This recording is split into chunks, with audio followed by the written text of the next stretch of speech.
Hello from the Queen Elizabeth Olympic Park in Stratford, East London. This former industrial site was transformed into the home of the 2012 Olympic Games. Brilliant preparation for the elite competitive event it's playing host to today. Preparing to strain every artistic muscle for peak performance are 7 finely tuned artists, 3 fair and sporting judges, and 2 lithe and limber presenters. We're going for gold. It's the semi-final of Landscape Artist of the Year. From thousands who applied to the competition, just 36 artists were selected. Charged up and ready, I hope. Over 6 demanding heats, they've been faced with some spectacular but challenging views. An apple tree. Yes. We bring you along to see a the most sensational building. I don't want to draw it. Inventive in the face of competition. Oh, I just love that. I always just want to do it myself. Painting under pressure to complete their artwork in just 4 hours. Can you just give us an extra hour? I'm getting cramp in my fingers. Now only the winners from each heat remain, vying for 3 places in the final. And for the ultimate winner, there's a prestigious prize. A £10,000 commission to capture the rugged natural beauty of South Snowdonia for the National Trust. But to claim that coveted prize, the artist must impress our ever-observant judges, award-winning artist Taishan Scherenberg, independent curator Kathleen Soriano, and art historian Kate Bryan.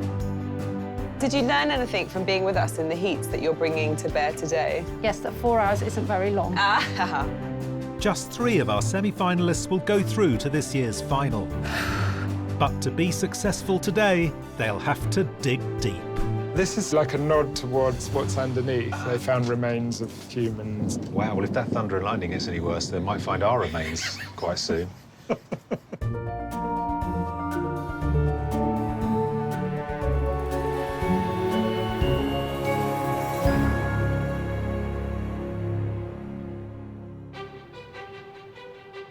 Competing in today's semi-final at London's Olympic Park are 3 professional artists.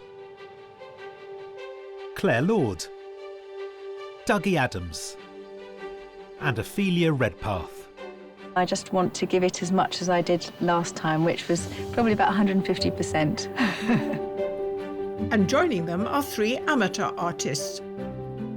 Kalpna Saxena, Ben McGregor, and Sheila Caseborn. It's amazing to be here in the semi-final today. I'm feeling slightly terrified. There are quite a lot of strange structures around, but really looking forward to getting going.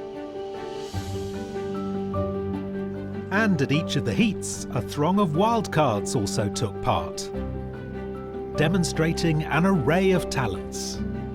I draw with my feet. You draw with your feet? Yeah. For the chance of just 1 place at the semi-final. You are the winner of the wild cards. Thank you, everyone. Congratulations. With the judges selecting Louise Gillard as their overall wildcard winner, Just loved your light. whose painting of the grounds of Chartwell in Kent secured her place in a pod. Well done. Louise stood out because there's a kind of completeness to her vision. From the cropping of the landscape, which was kind of courageous. We thought she just brought it down to a square of green, to the way she applies paint. And it was just a feeling of, here's an artist with a voice and an interesting artistic vision. She's confident, she's got a developed sense of style. She'll be really great in one of the parts. To be in the semi-final. Firstly, I'm really shocked to be here, but I'm also really excited and keen to get going.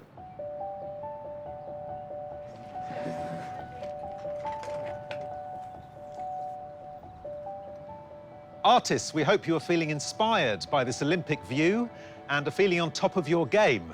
As it's the semi-final, the judges are expecting personal bests from you all.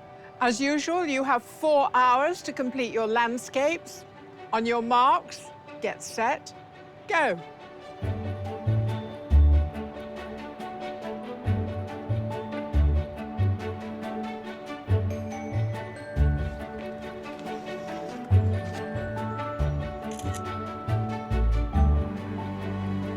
Perched above the River Lea, the artists are facing a view created entirely within the last decade, featuring the architectural legacies of London's 2012 Olympic Games, surrounded by modern high-rise construction.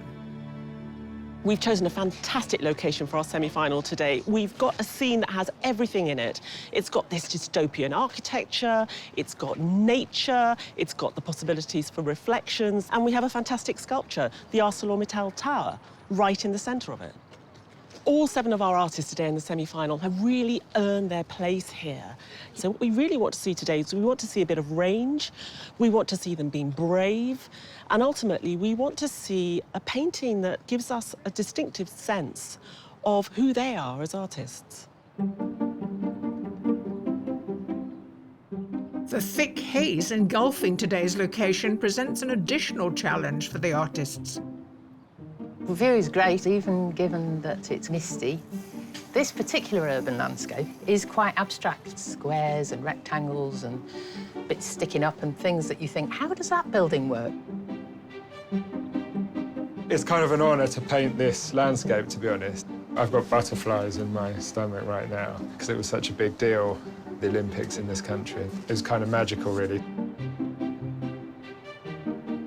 We've got some scary structures, which I'm trying to ignore. I tend to do most of my painting in the countryside, so it's nothing like this, that's for sure. Amateur artist Sheila Caseborn took early retirement from a career in publishing to study fine art as a mature student. At Chartwell in Kent, Sheila impressed the judges with her choice of composition, drawing the eye up the canvas to the imposing house. Sheila. Hi. How are you doing? I see you've sorted out the composition and the drawing. Yeah, it's quite a lot to think about here. See, I see you've gone right up to the reflections under the bridge to avoid the emptiness here. Yeah, I think there's a picture in the river because there's lovely light there. And there's also some interesting pathways. Buildings keep coming and going in the far distance, so hopefully they'll come again. Oh, because of the weather? Yeah, they keep disappearing, but there's some quite nice shapes. So I had sketched them in here, but they've disappeared again slightly. They have, haven't so they? Just anchoring things in the right place, really. Well, it's a really important part of my process. It is, it looks great. And you're right, what we liked about your work was the considerations given to the composition, how the eye works through it. So, yeah, I'm looking forward to seeing how this happens, how it becomes without any of the usual sunlight. Well, I don't know. It's going to be a new Sheila Could be. painting. Could be, yeah.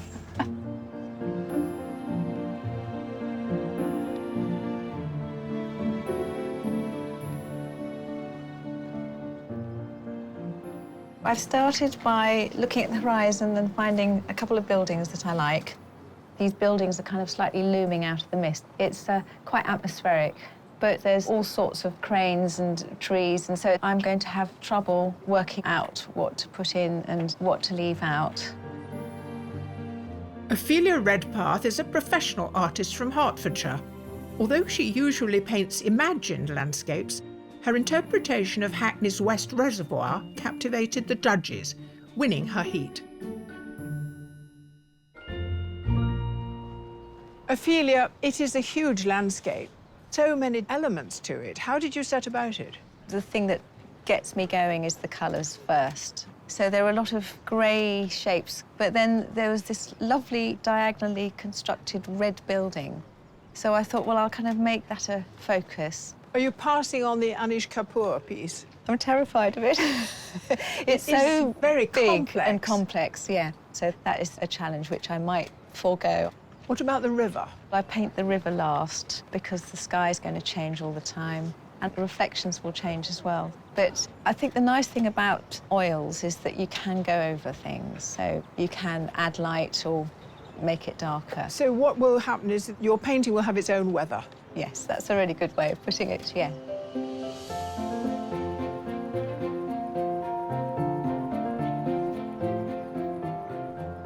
It'll be the first time I've painted like an urban landscape.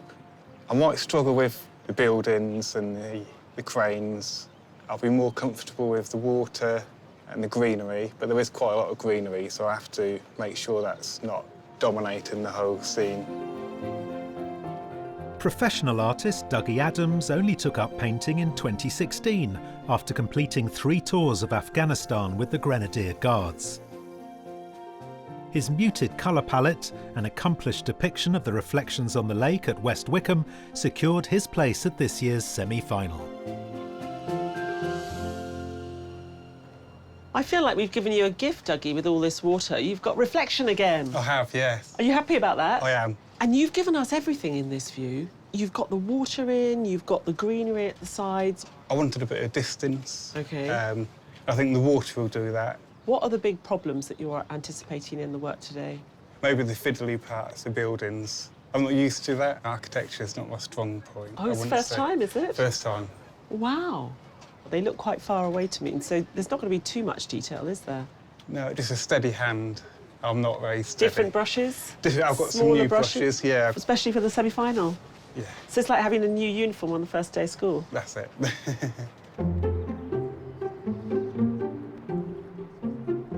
For one artist, the urban architecture is inspiring a new artistic technique. I love what I'm seeing in terms of structure, but today I think I'm going to move a few things around. And I'm going to do a different approach to painting. So rather than painting in the objects, I'm going to be revealing them by taking away the extra layers I'm going to put on. Amateur artist Kalpna Saxena is a former city accountant who now spends her time painting industrial and urban landscapes. She won her heat at Stoke Newington's West Reservoir with her evocative multi-layered cityscape. Kalpna, you've put the fantastic Anish Kapoor sculpture just slightly to the right. To the right. Now you've started putting on paint, using these great colours to rough the whole thing out. And I'm going to try the taking away stars. And then the next layer is going to be oil on top. Right. Which will allow me to draw into it. If I have enough acrylic behind, I'll then draw in with turbs to reveal the underneath layer. Ah, I hope, well, that's a plan. So you go acrylic first, then oil, Yeah. and then you can start subtracting Take away using the turbs. oil, yeah. Nice, so a reductive approach. So hopefully I can reveal those shapes rather than... Then actually have to mark them. Then 'cause draw it could them be too in. fussy for you, couldn't Exactly. it? Yeah. Why aren't you using the same method, just out of I curiosity? didn't want to do the same thing again. OK, I admire that. I think that's good. I hope it turns into a painting somewhere along the line. Me too, me too.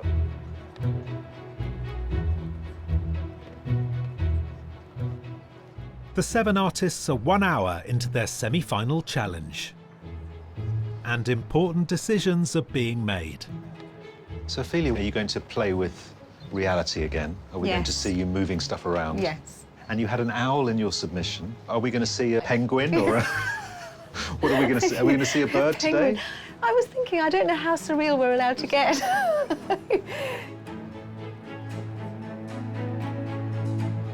I may not have much space for the river. Trying to see where I can put it, where it works. Even if I move the things around and overlay them, I think I'll need more space. And I was wishing I brought a bigger canvas, twice the size. I'm quite excited because I've just seen a red bus go over that bridge. So that's a little flash of colour that maybe could come in later on. Otherwise, it's a symphony of kind of greys and sludgy greens.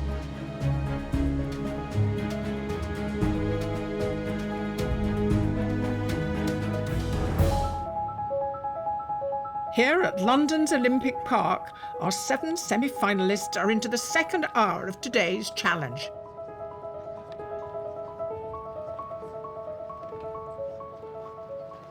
I think the view is fantastic. There's a lot of options here. There's lots to paint. I'm quite used to the architecture and so on, but there's quite a lot of, hard structures. I thought they're not going to make us paint the orbit because it's really complicated, but actually it's in the distance, so it's OK. Louise Gillard is a professional artist from London and this year's wildcard winner. Her painting of Chartwell in Kent won the judges' vote for its luminous depiction of the lush, verdant woodland. Louise, how do you feel about this kind of modern London landscape as opposed to something which is sort of very green and beautiful? Well, I like painting cranes. They give a nice kind of vertical to, Right. to Well, the, then you're the welcome. horizontal of the bridge, so I'm really pleased Yeah. about the cranes. I live in London, so I paint London mostly, so this is perfect. But I was really grappling with sky or water, and It looks like I've ended up mostly with sky, so let's hope it doesn't change too much. Well, yeah, it's a strange morning because we've Very got one of odd. those kind of intensely grey skies that are too bright to look at. I don't mind this at all. So you like cranes, you like a bright grey sky, so we Yes. kind of would really deliver You've it for you this given me morning, everything I need. Louise. Yeah. The worry will be when lots of clouds come over and we have Yeah. to change everything. It's a nice start, well done.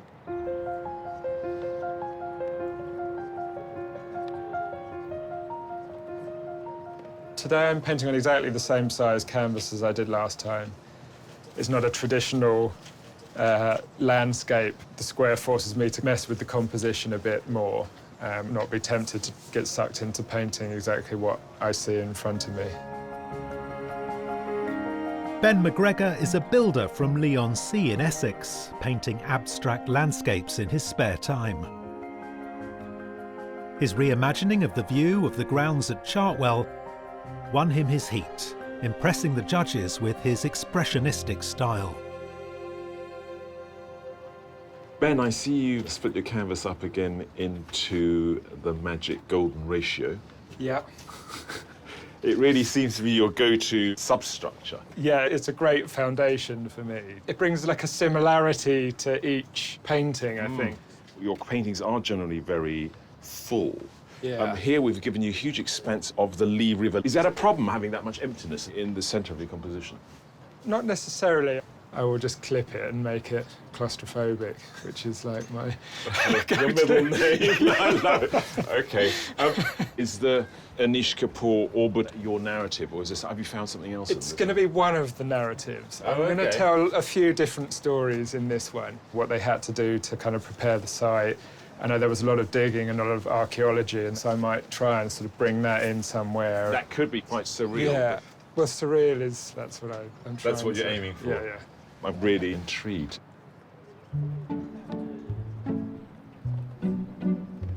Despite the greyness of the weather, one artist is finding inspiration in vibrant colour. I love the buildings. The bit that I'm drawn to is this mixture of red and green and then the blues behind. And my most recent treat is this tube of cobalt turquoise, which is probably the most expensive tube of paint I've ever bought, but is a gorgeous colour. I think it might be useful today. Claire Lord is a professional artist and former head teacher from Yorkshire. Her large-scale depiction of West Wickham House in Buckinghamshire won her heat, impressing the judges with its close-up composition and bold use of vibrant colour.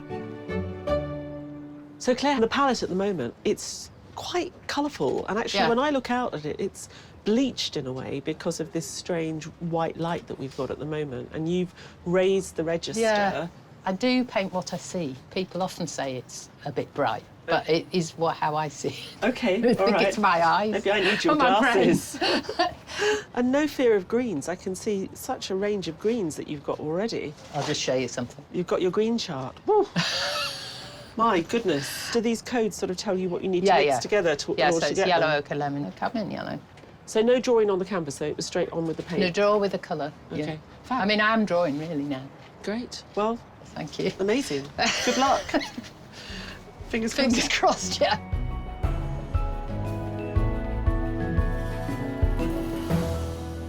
It's semi-final day, so you've thrown everything at them. I think today's view is one of the best views. I would love to paint here, actually. I mean, there's so much happening, and it's sort of happening on different levels of focus, of texture. There's all these reflections which aren't too obvious. They're really interesting. It has got that feeling of slightly sort of surreal or otherworldly, and they're actually floating above the landscape. They're sitting above the river. It gives them a fantastic vantage point. You like your London rivers, don't you? I like my London rivers. I don't like them this close to West Ham, but I like them. What would interest you in this landscape? The possibility of abstraction. Ah, OK. Because it is so weird and you've got these strange elements within it. This is a very particular kind of light, isn't it? It's very sort of...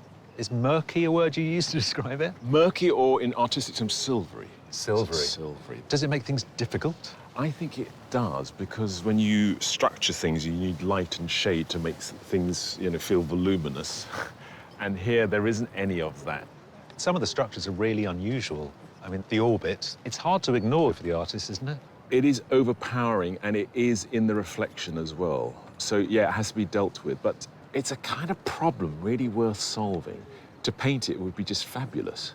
We've really given them a bone to grapple with. And, you know, we want our artists to give us something that is unusual and surprising, and I think this is perfect for the semi-final. Here in the Olympic Park, the artists are 2 hours into their 4-hour semi-final challenge. And like all elite competitors, they're keen to stay on track. So, Kalma, what is that thing I can see there? That's my to-do list. Oh, your to-do list. Early stage and late stage are emerged from op, tone and hue in immediate adjacent. What?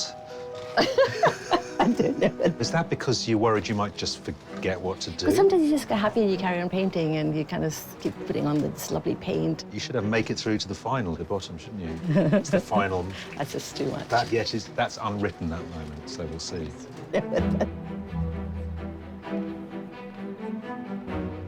I'm still working on the above the horizon skyline. I've got quite a lot of detail to do. I'm a little bit concerned thinking about the ticking clock. I don't feel yet that I've got it to a point where I can work on the things I want to pull out. So I haven't got to that point yet. So I'd feel a lot happier if I had. Just need lots more time.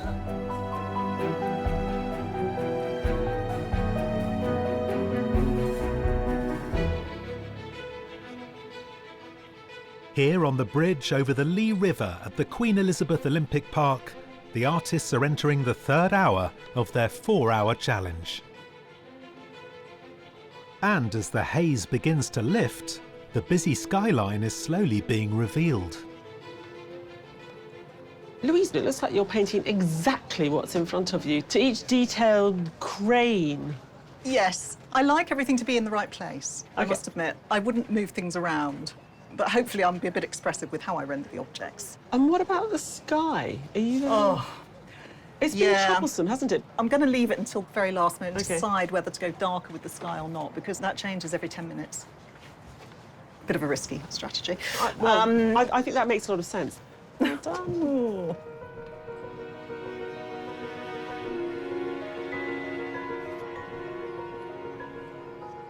Sheila, this is a beautiful vista you've created. You really wanted to use the canal to give us a pathway. I did, because there's so much terrific light on that water. The sky and the water are just the stars of the show. Right, I can see you've already started detail with the water. It's like you can't wait. I just wanted to catch the light areas. I don't think they'll change, but I thought it was quite important to try and get those in there.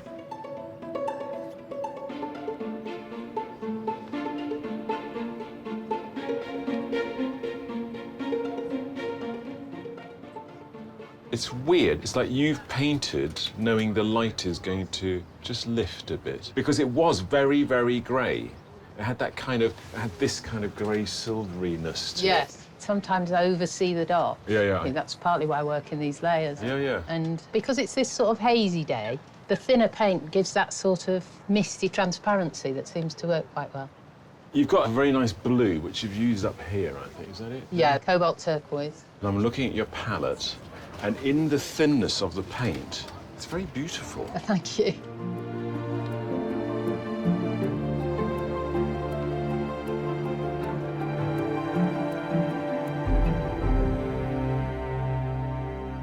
Well, we're halfway through. What surprises me is how true they are to their own style. I think we've also got 7 confident artists, and I think that's another reason why their style is consistent. You know, they're experienced. Sheila, she has chosen to give us an extended landscape today. Sheila's composition is quite traditional. I like this passageway. I mean, the passageway of the staircase at Chartwell was successful, and I do think that there is a journey in through the canal. I think at the moment it's lacking a bit of oomph. Oh, I think Sheila's been able to conjure that sense of atmosphere. As you look into the picture plane and across the landscape, there is a sense of heat and humidity in the air. It's this sort of wispy, rather romantic view, and I think it works very well. Well, now, Ben is quite clearly a man of swirling paint. I love Ben's work. I'm fascinated by the sort of the dirtiness of the paint, and it's given us a cross-section of the landscape, sort of archaeological remains in the front section of the painting. So he's added this other dimension to the work. It is very dense, isn't it? It is, and I think he's interested to give us that denseness to reflect the claustrophobia that you can have in a city life. But that claustrophobia is counterbalanced with the fact that he's really gone for green. I love the way that he has mashed up the scene. I love the way he puts the paint down. Kampner has always loved buildings, and of course she's gone for the Kapoor. She's played around with the positioning of the buildings and with the ArcelorMittal tower. As a consequence, we have that sort of breathless, sort of suffocating claustrophobia. She's been incredibly experimental today. I'm a bit worried that Kampner's being too experimental because she hasn't actually tried this approach before. She's doing layering with acrylics and oils and then this reductive technique where she's taking the paint away. She wanted to show us something different, but I'm wondering that it might be at the risk of the fantastic effect that she got in her heat painting. Now, Ophelia has a very idiosyncratic style. I think today's weather suits Ophelia's way of working perfectly. She's found a beautiful sort of orangey rust red building on the left that plays really nicely against the grey sky.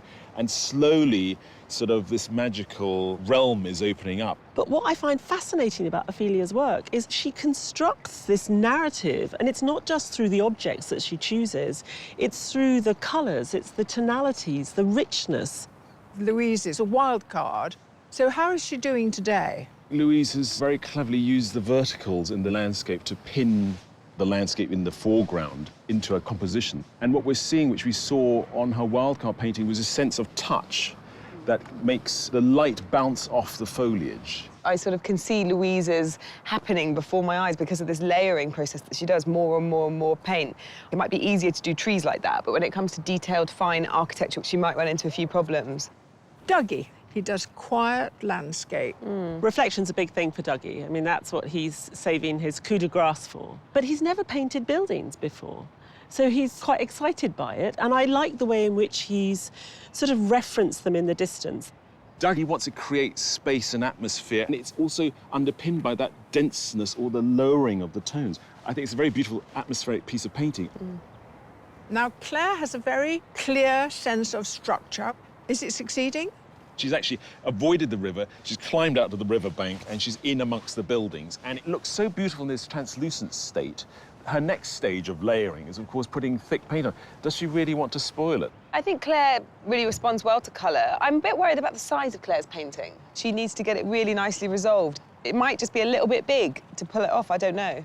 I'm glad that so many of our artists today are actually taking risks. Yeah, they are. I'm really pleased that they've taken the views and they're playing with it so well. Centre stage in today's view stands the highest sculpture in the UK, the ArcelorMittal Orbit, created by Sir Anish Kapoor and Cecil Balmond to celebrate the 2012 London Olympics and Paralympics. The landmark's central concept is that of an orbit or continuous journey, reflecting the extraordinary efforts endured by Olympians and Paralympians to achieve new sporting records. The ArcelorMittal Orbit came about because of a competition that was held by the then Mayor of London to have a tower for the Olympic Park. And, of course, that had to meet the requirements of the Olympic Delivery Authority that were delivering the Games and creating this park, including recycled materials. Their criteria was 50% of the steel had to be recycled. So there's old cars, there's old washing machines in that sculpture behind me. Made from 20,000 tons of tubular steel, the construction of the orbit was equally innovative. The pieces were manufactured in Bolton and brought to site, 600 different five-star shaped nodes. The sculpture was built without scaffolding. It was a crane, the four guys piecing it together, two of them in harnesses, bolting each section on as it was lifted into position by that crane. It was quite an amazing achievement. And there was a great moment when the viewing platforms were finally lifted into position. The observation platform stands at 450 feet high, providing 20-mile views across London. With the latter addition of a slide, designed by artist Carsten Holler, the kinetic energy of the structure extends into another dimension, setting a new record for the longest and highest slide in the world. As you walk around the sculpture, as you go down the slide, you're completely disoriented, and that was the intention, to create something that made you feel slightly destabilized and give you that excitement as you travel around it. Anish chose the word orbit because that's what you do. You orbit around the sculpture and it orbits around you. But they also wanted to reflect the energy of the Olympic and the Paralympic Games here in the heart of the park.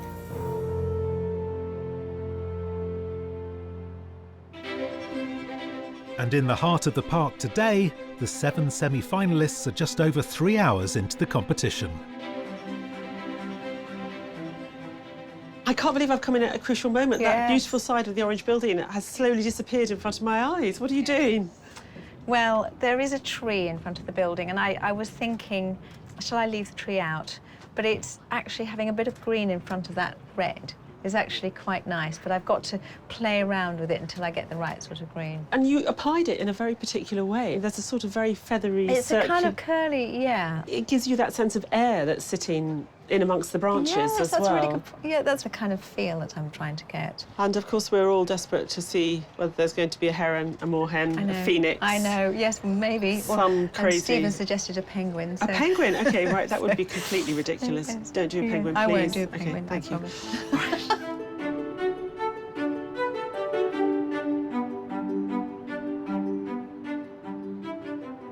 Dougie, there were passages this morning when it was quite a bright sky, the sun was kind of joining us, but you stuck with a very grey palette, a very kind of sombre tone, and now I can hear thunderstorms and see loads of grey clouds. Is there something you know that I don't know? No, but I wanted to keep it a bit darker, so I can keep it dark or go lighter. OK, so it was a practical decision. Yeah. Are there any parts that you're worried or nervous about? Maybe the orbit. I need to figure out what I'm doing with this. I mean, you're going to introduce the red. It's quite a harmonious situation you have here with all these greys and greens together. What happens if you plop a bit of red in there? I think it'll work. OK, look forward to seeing that happen.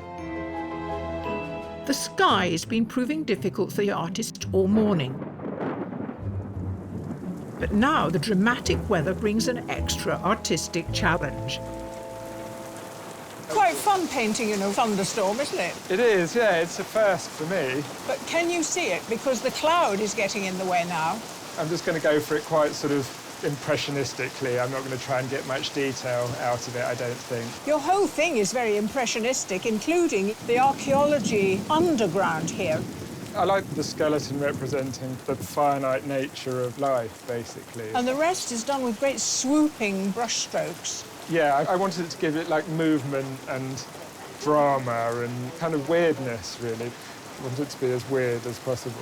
Well, don't let the rain get you down. I'm trying not to.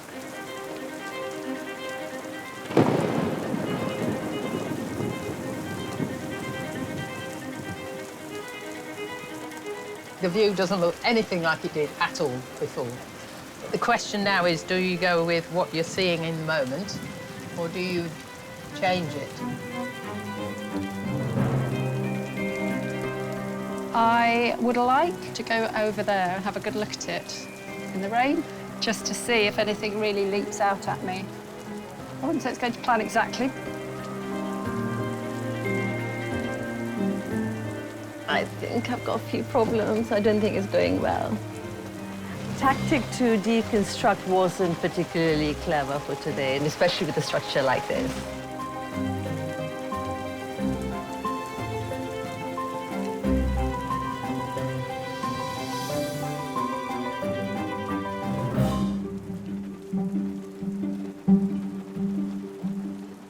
Here in London's Queen Elizabeth Olympic Park, our 7 semi-finalists are nearing the end of their 4-hour challenge, with an untimely downpour continuing to make its presence felt. Louise, has the rain helped or hindered? The good thing is I can barely see the orbit now, so I'm going to paint it through the rain, less detail. The bad thing is it did change everything I'd done with the water, so I had to alter that. So you're still pretending it's a sunny day? Although I can't hear you above the rain. Well, muted sunny day. And the rain is hindering other last-minute details. That red tower on the right-hand side is now really a lot lighter than it was when I first painted it.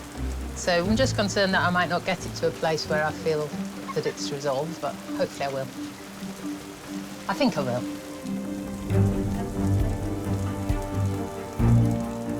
just want to bring some life into this picture. So I've just done this little drawing on here of dog, and then I'm covering it with paint, and then I'm printing it onto the canvas. And it's very, very wet on the surface of the canvas, so I don't know if it's going to stick, but let's hope. Artists, your semi-final marathon is nearly over. You have 5 minutes left. I'm hoping that it's going to capture the atmosphere of today, but I'll be going to the wire. So the bits I normally love painting, I'm just beginning to do that now, and I'm not sure I can suggest enough to really call it complete. Trying to put some ripples in the water, the time is running out fast.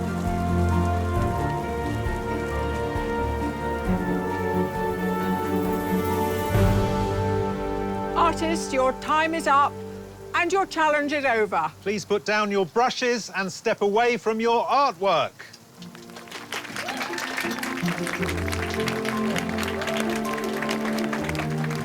I'm feeling quite relieved now it's finished. I think the ending, the rain, kind of put me off a little bit, but no, I am happy with what I did. The judges will select just 3 artists to go through to the final. My goodness, all of our artists today had to contend with this sort of white, blinding light that sucked the colour out of a lot of the elements that we'd given them, although some of them really have managed to pull it out. I think Sheila's really showed us her range. Her treatment of the architecture is so successful because she doesn't allow it to become too fussy, too detailed, too angular. There's a softness there I think works beautifully. The last hour or so, she teased out the details in the building, she worked on the sky, and suddenly we have this very subtle, pre-impressionist French landscape, really. With Ben's painting, there's a real sort of physicality to it. You really feel that sort of physical presence of the artist. The idea of the cross-section that got underneath the skin of this place was such a clever idea. The idea is great because it is such a strange landscape, but as the day progressed, this space got more and more filled up with signs and symbols. I know he looks for claustrophobia, but now I feel it's too much. Kalpana was really brave to do something that she hadn't done before. Certainly there are passages in there that I could look at for a really long time. Some of her buildings are just beautiful. I just love the lightness of touch in order to give that structure, sense and meaning. I think she made a compositional mistake to give such prominence to the orbit. I'm quite fascinated by it and by the way in which she built it, but when I see it as part of the whole work, it's too dominating in a way that feels separate from the rest of the work. Ophelia stuck to type and produced something which is very gloomy, atmospheric. What works, of course, is that beautiful red building. I have a problem with the dog, which I find pushes the painting from something very atmospheric into the illustrative. Ophelia finds very interesting equivalents for what's in front of her. So she's able to reduce the information down without becoming graphic or stylized or flat. She reduces the information but keeps it super interesting. I have been going backwards and forwards about the dog since she put him in. But now I'm looking at it, I can't imagine the painting without it. Louise, I love the verticality of the sky. That blinding light of grey whiteness that we had today, that is the way it looked. In a wildcard painting, the marks varied in size and there was a different rhythm. Here, I find the greenery has the same rhythm throughout, so there's a kind of repetitiveness to it. Having said that, I think the water is incredibly believable, as is that light coming from the sky. The sky is luminous. Dougie did so well with buildings that he's not really dealt with before. I love the suggestion of them, actually. And I also really like the composition and the fact that he gave us so much of the land and so little of the sky. And that sky, again, really has a sense of today. The greys and the greens are beautiful. They sit together very harmoniously. It's about an absence of light, really, isn't it? I don't know if I like it as much as the other 2 paintings I saw from him, if I'm honest.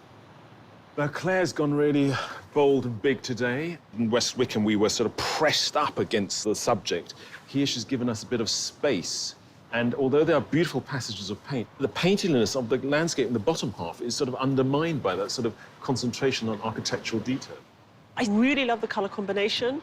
I really like that reflection in the water and the fact that it's sort of chopped off in that bottom right-hand side, and the fact that she's gone big. You know, she took risks today. I felt that a lot of these paintings went through different incarnations today. Some of them were ugly ducklings this morning and have become quite beautiful, and other ones have gone in a different direction. Some of our artists strove a bit too much today, and some of them pulled it off or showed us a bit more of what they could do. Of the 7 artists, only 3 can make it through to the final. So we really like this. That is really beautiful. Yeah, no, I'm happy with that one. Yeah, this we love. I like that one. Yeah. If we go with those ones, we've got a diversity of style and approach. Yeah.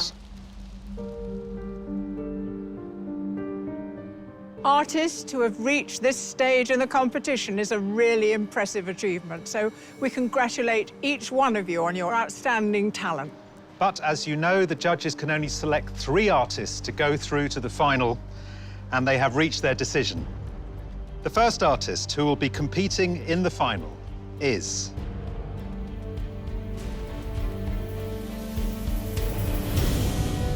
Ophelia Redpath.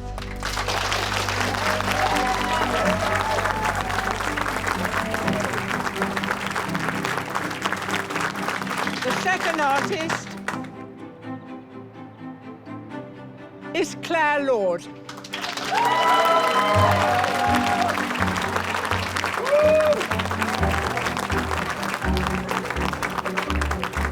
The third artist to reach the final is Sheila Caseborn.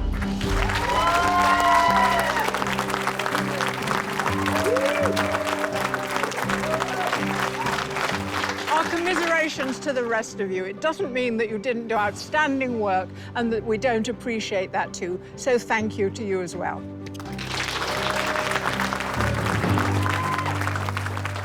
I'm feeling completely stunned. What just happened there? I have no idea. Absolutely amazing. Well done. Get the penguin in next week. I am so thrilled to have got through to the final. I'm still kind of pinching myself. I just can't quite believe it. It really is a confidence boost. That £23 tube of cobalt turquoise earned its keep today.